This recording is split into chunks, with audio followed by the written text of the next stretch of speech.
There he is. Just that. Oop, this one's rolling around a little bit down there. That rod tip just bouncing around. Oh, and that is a nice. That is a nice pumpkin seed right there. I'm up in central Minnesota with my good buddies Jamie Dietman and John Rassmussen, and we are catching big panfish all day long. Welcome back to Midwest Outdoors. Oh, don't put on the brakes. Come on up, hit that. Come on. There we go. That was your typical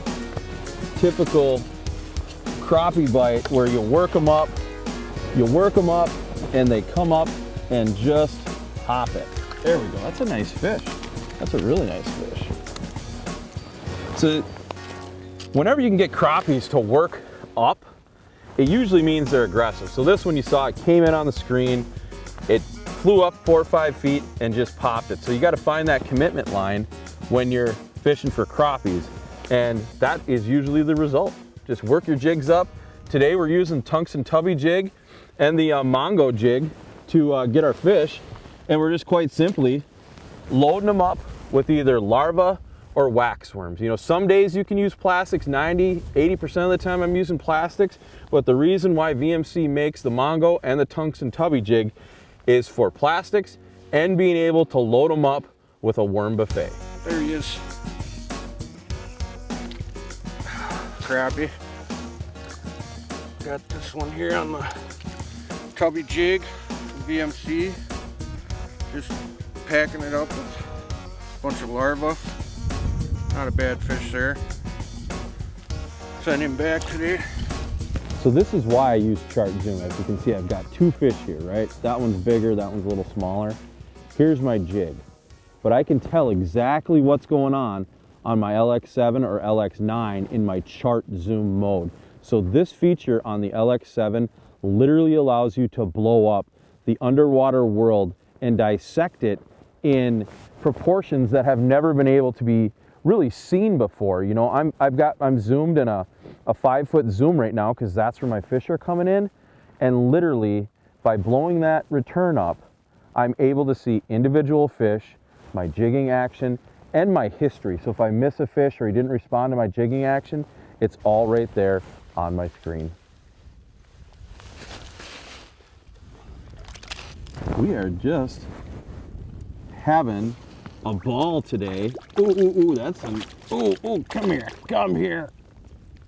We are just having a ball today catching these big crappies and big gills. You know, it's early December in Minnesota, and there's nothing better than getting on the ice with a couple of good friends and catching big fish.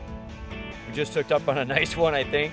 I haven't had the best luck today, but hopefully this one will be worth it. Whoa. Yeah. Yeah, it was.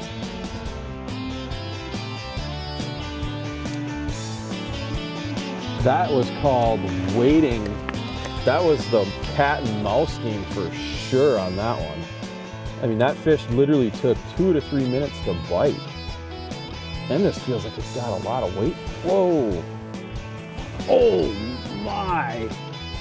Now that is the type of crappies that we are looking for. You know, that just goes to show you, when you play around with the fish a little bit and you think, well, that's a small one just messing with my lure, it goes to show you right there. That is a really, really good crappie that sat and yo-yoed me, pecked at my lure about 15 times, and then he finally got that tubby jig right where it counted.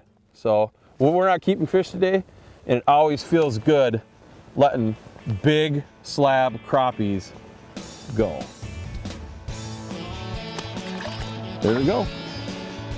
Just hooked into, I think this is gonna be the biggest one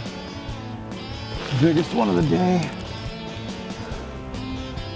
Come on, shoot. Doing the bluegill roll. Circle, circle, dig, dig. Circle, circle. Oh my.